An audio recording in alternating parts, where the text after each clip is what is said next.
Hello friends, and welcome to episode 3 of Smoke Your Greens. My name's Christine, and let's dive right into today's topic. Today I'm going to talk a little bit more about research and cases. Now don't worry, I'm not going to go through a list of medical cases. I want to talk a little bit more about the people who really made medical research possible. Before I do that, I do just want to mention medical research for cannabis use is still insanely limited and regulated by the government. And then on top of that, researchers face other issues as well, on top of funding and these drawn out government review processes. I also found something really interesting in my research that I had no idea was a thing. The only cannabis that can be used for research comes from one specific program, and that is the NIDA drug supply program. And if you didn't know what the NIDA was, because I did not either, it's the National Institute of Drug Abuse. So do we think they're being unbiased with their research funding? Absolutely not. I didn't let you answer, but the answer is no. Now that's not to say that there aren't researches and studies happening. I'll leave the link down below so that you can check it out because it's very interesting. We're going to get a little bit more into the research, more specifically why we are able to research now. When AIDS emerged in the late 70s, early 80s, doctors really had no guide on how to deal with a collapsed immune system. They were forced to play a guessing game of pharmaceutical concoctions, not for a cure, but just simply to ease the pain and suffering of their patients. FDA approval takes a really long time, so people were dying without any treatment or any ease. Unfortunately, those in charge were not super eager to help these victims, and I don't think I need to tell you why, but I will. It's because they were extremely homophobic. Reagan wouldn't even say the word AIDS at the CDC conference because he was too uncomfortable.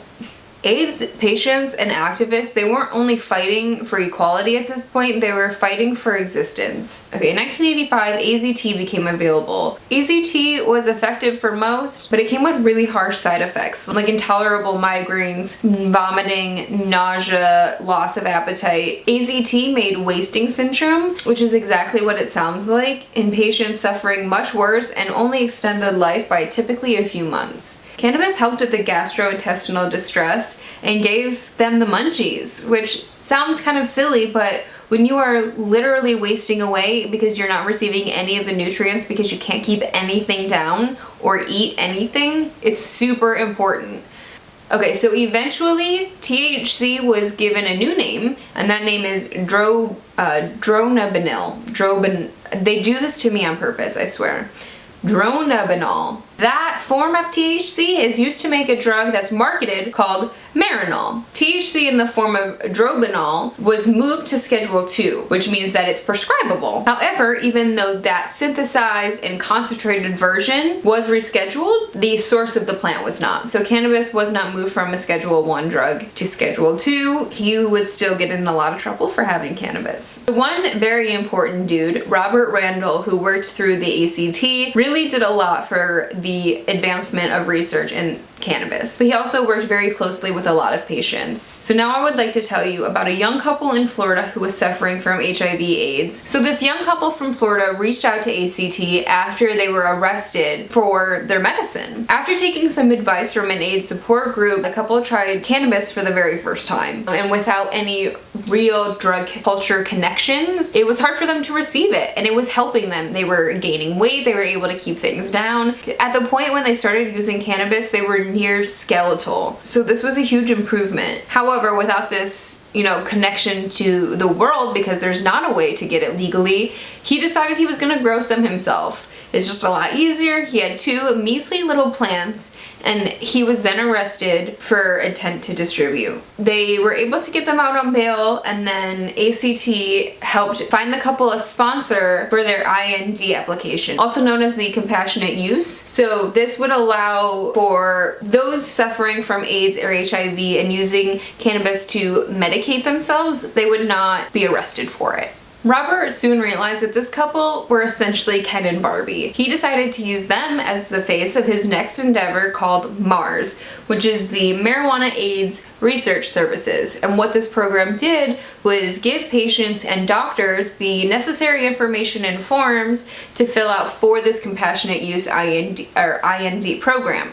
because it was super confusing and would end up holding up a lot of patients' applications. AIDS patients were really excited about this new venture. There was no stigma for them. They were simply trying to survive. Soon, dozens of compassionate use applications began flooding the FDA. Patients started to notice that their monthly prescriptions were interrupted. This was because Chief of U.S. Public Health Services and the CDC decided to close the program. His reason was because it didn't look good that the government was handing out weed. Also, he was very homophobic. Robert got wind of this and immediately went into action and started to highlight NID cannabis recipients and patients, and to illustrate this political and callous nature of the decision made to cancel the program. Soon, other AIDS activist groups joined in and they started flooding telephone lines. They had protests, they held die-ins. The government was not expecting this backlash that they received. A compromise was reached. Those who were recipients before the 1991 decision would still be able to receive their medical marijuana monthly, and those who were not grandfathered in would instead receive the Dromanol pill version that I spoke about earlier. Government officials claimed that there was no scientific benefits while simultaneously impeding on any research that could have been done. California really did it for us. All right, California was the start.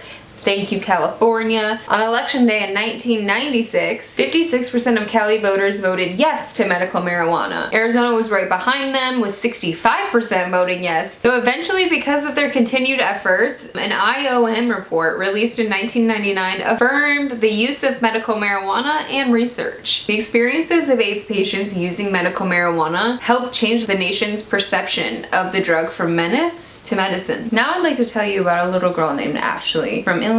Ashley was diagnosed with leukemia at the age of 2 years old, and while the chemotherapy did put her cancer into remission, one of the spinal injections left her with lasting seizures. Ashley Saren's parents and their doctor went through so many trials and errors with different medications, all of which her parents said turned her into a completely different person. Her thoughts were always clouded. She had a really hard time interacting with others. She would get really angry, seemingly out of nowhere. After trying so many medications, her parents decided to switch doctors. This new doctor recommended a change in diet and cannabis. They went for it. They felt like they had tried everything else. So Ashley was prescribed a patch that would go on the bottom of her foot and oil. And she would use the oil when she was actually having a seizure, and it would help get her out of them. So since her medicine is a form of marijuana, they don't allow it on the campus at all. Unlike with a diabetic child who needs help from an adult at school to administer insulin, a nurse or teacher could lose her or his license if they helped Ashley with her prescription. And if Ashley wore her patch to school, she or her parents could technically face criminal prosecution. Marijuana of any kind, including medical, is not allowed on school grounds, buses, or at related school events. Even though it is worth noting that the cannabinoid that is used in Ashley's medicine is not derived from the THC, which is what would make a person high anyway. Basically, the school was like, I'm really sorry, I sympathize, but I have to follow the law. She was out of school for 2 weeks. The school said,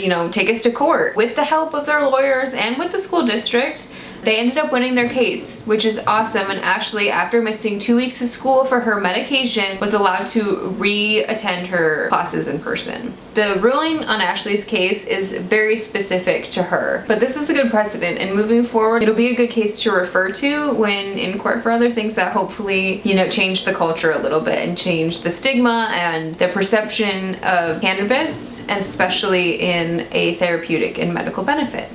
Thank you all so much for joining me for our 3rd episode of Health and Wellness Smoke Your Greens. Join me next episode, episode 4, the final episode. What will we be talking about? I bet you would like to know, so you should tune in. All right, thank you all.